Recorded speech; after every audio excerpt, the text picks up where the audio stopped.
Hi there, this is Chris from MoneyHub, and this video looks at Sum Insured. So we've put together this comprehensive guide, which you can find linked in the video description down below, to really help people understand exactly how to calculate, or certainly to get some more guidance around calculating the sum insured for your home or your contents or both.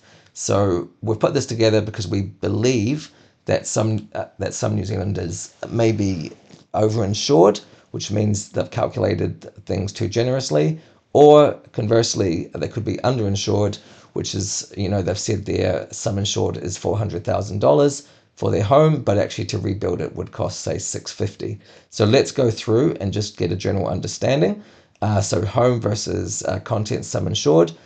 For home sum insured, it's really important that it is the rebuild cost.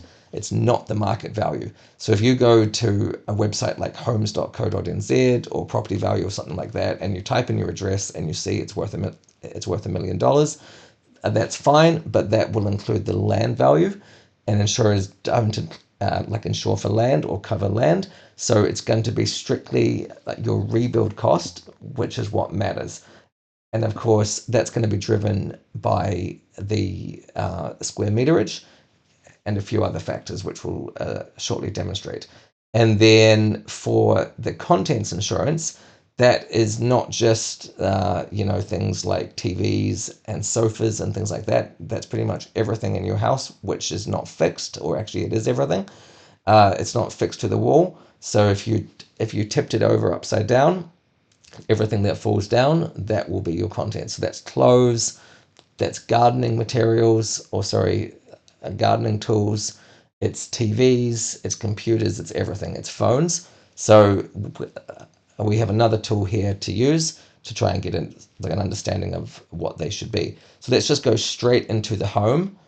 And this is a very trusted tool from Cordell. It's called the Cordell SumSure, known affectionately as the home insurance calculator.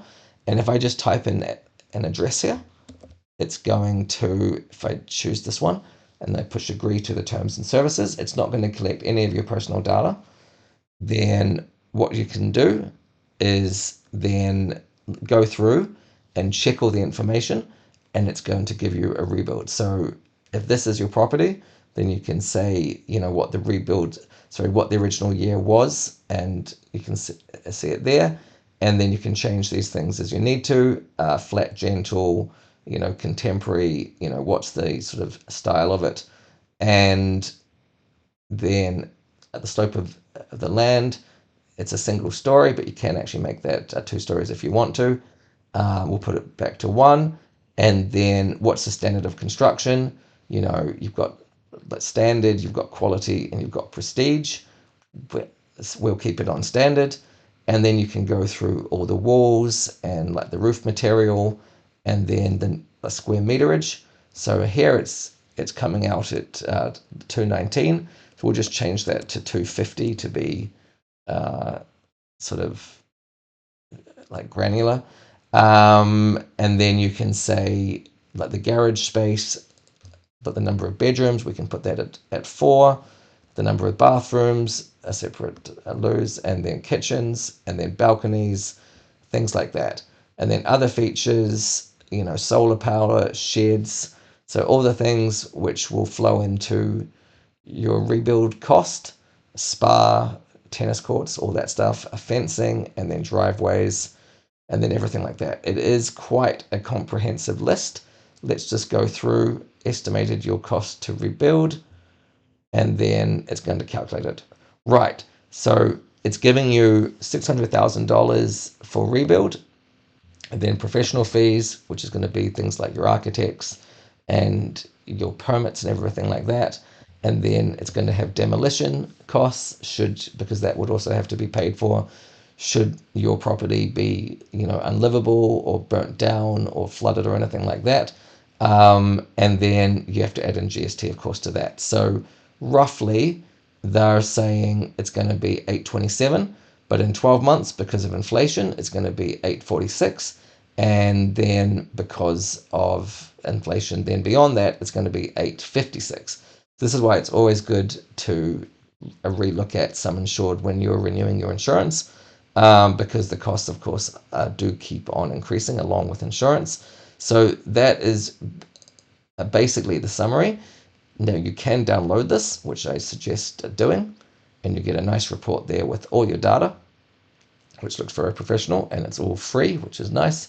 And you can review that and say, well, actually, I got some of these things wrong, or I need to add these in, and then you can just manually do it. So that's the first step there, and play around with it to make sure it is completely accurate. Don't try and game it by decreasing things, because if you do find that you're in a very prestige built house and you put on standard for the cost of construction or the standard of construction, then you'll get a very different result. If I click on prestige, just to show you here, then you're going to get, so it was around sort of 850, and now it's on sort of 900, and now it's 1.3 million, 1.34 million. So that is the kind of changes that you can make, but just be realistic about like the current setup of your home. Of course, when you when you insure for sum insured of 1.3 million or 1.34 million, that is going to drive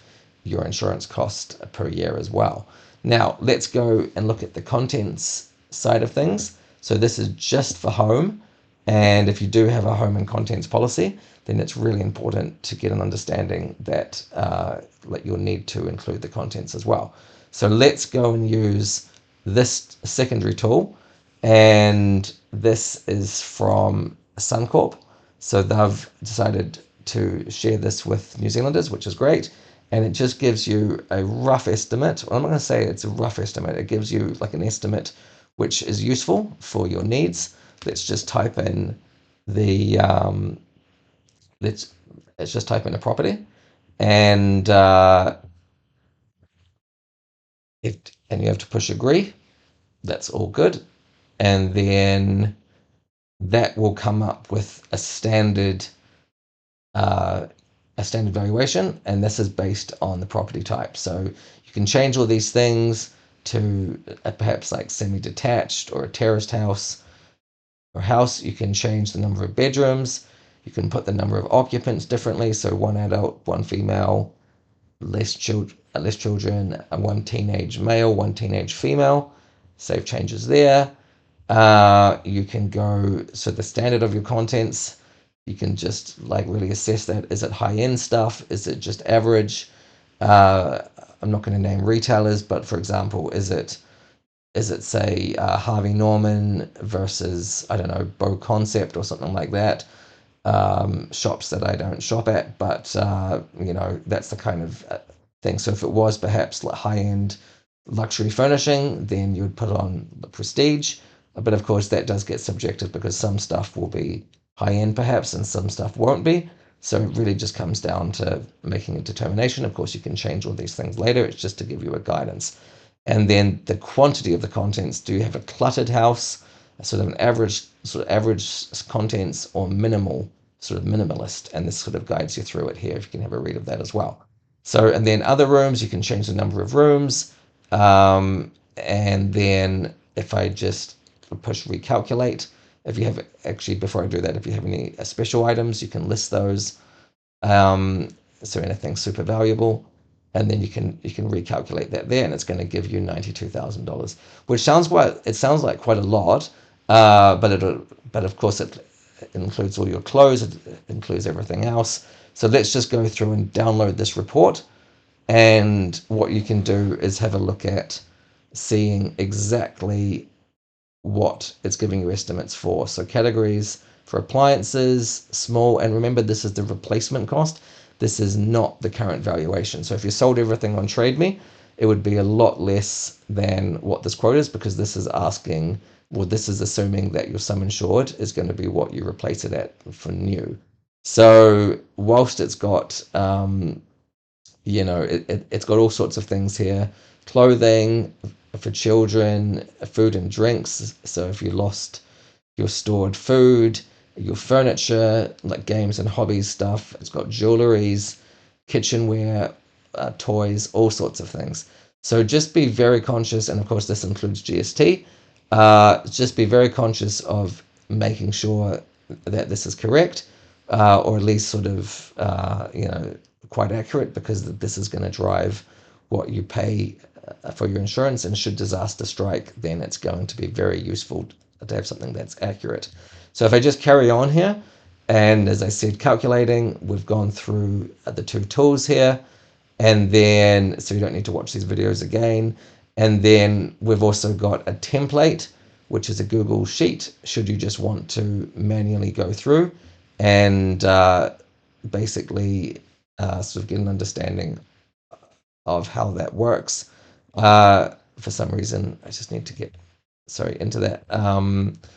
The template is here, and you can download that, and you can enter in all your information and just go through there just to get a sort of a fuller understanding. So both of those guides are useful. You can use the calculator, or you can also use the spreadsheet, or both.